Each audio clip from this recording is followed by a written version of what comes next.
저 못할 것 같아요. 안 될 것 같아요. 이런 말을 달고 다니는데 제가 한번 해볼게요 라고 이렇게 말 습관을 바꾸는 것부터 시작하실 필요가 있습니다. 서로 좀 좋은 말이 오고 가고 긍정적인 교류를 할 수 있어서 훨씬 사회생활이나 인간관계에서 큰 어떤 문제를 일으키지 않고요. 비교적 스트레스를 좀 적게 받습니다. 제가 오늘 먼저 실제로 일어났었던 한 교통사고에 대한 이야기를 좀 들려드리고 싶어요. 만취를 한 운전자가요, 어떤 상대 차량을 박는 사건이 발생을 합니다. 이 만취된 차량 때문에 피해를 입은 그 차는요, 불에 타고요. 그 안에 있던 20대 여성은 온몸에 전신 화상을 입습니다. 그래서 인근 병원으로 긴급 후송이 되는데요. 다행히 목숨은 잃지 않고 기적적으로 살아났습니다. 온몸에 7중 추돌 사고로 인해서 전신 화상을 입게 되고요. 그리고 이후에는 거의 30번이나 넘는 고통스러운 수술과 그리고 재활치료를 받게 돼요. 그녀의 삶은 완전히 이 사건 이전과 이후가 완전히 뒤바뀌었죠. 사실 이런 일이 지금도 우리가 뉴스만 틀면 비일비재하게 일어나고 있습니다. 근데 남의 일이라고 우리가 흔히 보게 되는데, 이게 만약에 내 일이라면 어떻게 살아가시겠습니까? 참 견디기 쉽지 않은 일이죠. 어떠한 사건이나 사고가 일어났을 때 누구나 이거를 예상할 수는 없어요. 그래서 무슨 일이 일어날지는 우리가 그 누구도 예측할 수는 없지만, 벌어진 일에 대해서는 내가 어떤 태도로 살아가는지에 따라서 내 인생이 달라집니다. 이 피해자는요, 이 사건에 대해서 회상을 하면서 내가 이런 사고가 발생하기는 했지만 그럼에도 불구하고 내가 살아남은 이유는 있었다라고 이야기를 합니다. 그러면서 인생은 동굴이 아니라 터널이라고 이야기를 하는데요. 무슨 얘기냐면, 우리가 늘 행복한 삶을 날마다 꿈꾸잖아요. 그죠? 행복하고 막 부자 되는 삶을 꿈꾸는데, 실상 현실은 늘 예기치 않은 불행이 찾아오기도 하고, 그리고 크고 작은 고난이 옵니다. 그 상태에서 내가 그냥 좌절하고 그냥 무너지고 있으면 그 어두운 동굴 안에 있는 것처럼 그렇게 느낀다는 거죠. 그런데 그게 아니라 그 상황에서 묵묵히 꾸준히 포기하지 않고 나아가면 결국 빛을 본다는 거예요. 그럼 그곳이 그 동굴이 아니라 터널이라는 거죠. 그래서 이분처럼 이렇게 우리가 똑같은 상황을 맞닥뜨리지만 그걸 그냥 받아들이고 좀 더 희망과 꿈을 가지고 나아가는 사람이 있는가 하면, 어떤 일이 닥쳤을 때 거기에서 무너지고 좌절하고 절망하는 사람이 있습니다. 그 미국의 정신의학자인 에릭 번은 이런 것을 인생 태도라고 이야기를 하는데요. 자신과 타인을 긍정, 오케이로 보느냐, 부정, 나로케이로 보느냐, 이런 관점에 따라서 4가지 유형으로 내 인생 태도를 분류를 합니다. 첫 번째는요, 자기 긍정, 타인 긍정의 태도예요. 그러니까 나도 오케이, 그리고 타인도 오케이예요. 그럼 어떨까요? 소통이 굉장히 잘 되는 유형이죠. 이런 분들은 일단은 주위 사람들과 말과 행동이 굉장히 긍정적인 태도로 대하기 때문에 잘 관계를 맺고 잘 지내고요. 설사 어떤 갈등이나 문제가 발생을 했을 때도 서로 협력해서 그걸 풀어나가려고 좀 서로 노력하고 소통하는 유형입니다. 실제로 이과대학생들의 그 인생 태도를 연구한 결과를 보면은 그들의 인생 태도 모두 자타 긍정이 좀 높다라고 나타났습니다. 또 간호대학생들 역시도 자신과 타인에 대한 긍정성이 굉장히 높다고 합니다. 두 번째는 자기 부정 그리고 타인 긍정의 태도입니다. 이건요, 타인은 오케이로 봐요. 너무 멋있어. 정말 대단하다. 괜찮다. 근데 본인은 부정으로 봅니다. 나로케이로. 근데 나는 왜 이거밖에 안 되지? 나는 안 되나 봐. 이렇게요. 그래서 굉장히 자기 자신에 대해서 자존감이 좀 떨어져 있고, 그리고 소극적인 태도를 보입니다. 이런 분들은 늘 어떤 말을 입에 달고 사냐면, 저 못할 것 같아요. 안 될 것 같아요. 이런 말을 달고 다니는데, 이제부터라도, 제가 한번 해볼게요. 라고 이렇게 말 습관을 바꾸는 것부터 시작하실 필요가 있습니다. 실제로 제가 코칭을 했던 한 직장인이 있는데, 그분은 사실 남들이 다 부러워하는 좋은 직장을 다니고 계세요. 근데 자기에 대한 확신이 좀 없으셨거든요. 그러다 보니까 인사고과를 높게 받을 수 있는 좋은 기회가 왔는데도 부담스럽습니다. 저는 하고 싶지 않아요. 하면서 자꾸 피하려고 하시더라고요. 그래서 이런 분들은 조금 더 자기에 대한 긍정성을 좀 키울 필요가 있습니다.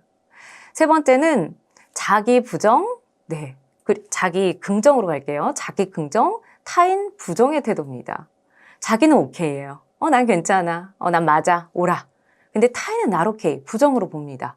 그러니까 늘, 저 사람 왜 저래? 왜 이렇게 저 모양이야? 틀렸어. 저건 아니지. 남을 인정하지 않고 조금 무시하는 듯한 언행을 하게 됩니다. 그래서 이런 분들은 사회생활을 하거나 인간관계에서 조금 트러블을 좀 일으키는 그런 유형이 되겠죠. 마지막은요, 자타 부정입니다. 나도 날 오케이, 상대도 날 오케이 이렇게 봅니다. 그러다 보니까 모든 거에 있어서 좀 불신을 하고 또 세상에 대해서 좀 회의적이고 비관적인 좀 태도를 취합니다. 자, 이렇게 이러한 인생 태도가 4가지 유형이 있는데요. 자, 여러분은 어떤 유형이신가요? 혹은 주위에서 그동안 소통해왔던 사람은 자, 어떤 인생 태도를 갖고 있는 것 같나요? 한번 생각해 보시면 좋을 것 같습니다. 이러한 인생 태도는 우리가 유아기 때 형성이 되는데요. 인생 초기 단계인 그 유아기 때 내 주 양육자, 부모, 이런 사람들과 어떻게 교류했는가, 언어적으로, 비언어적으로 어떻게 교류했느냐에 따라서 그 영향을 받아서 만들어집니다. 세계적인 토크쇼 진행자죠. 여성 리더고요. 오프라 윈프리가 본인의 인생 태도에 대해서 말한 적이 있습니다. 그녀는 어렸을 때 그렇게 맞고 자랐대요. 근데 왜 맞았냐? 맞은 이유가 굉장히 사소합니다. 그냥 뭘 흘렸다고, 쏟았다고, 그리고 유리 깨트렸다고, 그리고 조용히 있지 않고 가만히 있지 않는다고 그렇게 혼났다고 합니다. 그러고 나서 너무 맞아서 정말 서 있지도 못할 그런 지경이 됐는데도 할머니가 뾰루퉁한 표정 짓지 말고 웃으라고 그렇게 명령을 했다고 합니다. 그래서 오프라 윈프라는 이 나중돼서 모든 걸 극복하고 나중돼서 이제 이 이야기를 하면서 이런 순종의 패턴 그리고 깊게 자기 내면에 깊게 뿌리 박힌 이 부정적인 감정이 자신이 40년 동안 어떤 사람과 관계 맺고 그리고 결정을 하는 데 있어서 굉장히 큰 영향을 끼쳤다고 해요. 굉장히 이 지배적이었다고 합니다. 그러니까 계속 남 말에만 따르고 순종하고 이렇게 끌려다니는 형태로 소통을 해왔던 거죠. 그러면서 내가 만약에 다른 양육 방식으로 자랐다면 아마 사람들하고 이렇게 소통을 할 때 뭔가 탁 경계선을 세워놓고 아닙니다. 안 됩니다. 이렇게 분명히 할 수 있었을 거라고 이야기를 합니다. 자, 인생 태도라는 건 그래서 다시 한번 쉽게 설명드리면 내가 사람이나 그 다음에 세상, 나 자신을 바라보는 어떤 생활 자세이자 확고한 신념입니다. 그래서 여러분이 이 4가지 유형 중에 어떠한 유형이 좀 더 대화를 잘하고 소통을 잘할 수 있을까요? 자기 긍정과 타인 긍정입니다. 그래서 나를 긍정적으로 보고 타인을 긍정적으로 봤을 때 서로 좀 좋은 말이 오고 가고 긍정적인 교류를 할 수 있어서 훨씬 사회생활이나 인간관계에서 큰 어떤 문제를 일으키지 않고요. 비교적 스트레스를 좀 적게 받습니다. 그런데 나에 대한 부정성이 좀 높으면요. 그러면은 아무래도 사회생활도 힘들어지고요. 스트레스도 되게 많이 받고 주위에 많이 끌려다니게 됩니다. 자, 여러분의 인생 태도는 어떤가요? 자신에 대해서 여러분은 어떻게 생각하시나요? 오케이인가요? 날 오케이인가요? 그리고 다른 사람은 여러분에게 어떤 존재인가요? 오케이인가요? 날 오케이인가요?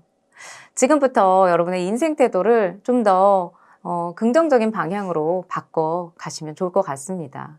대화를 잘한다는 건요, 단순히 말을 술술술술, 그리고 자신감 있게 하는 것만을 의미하지는 않습니다.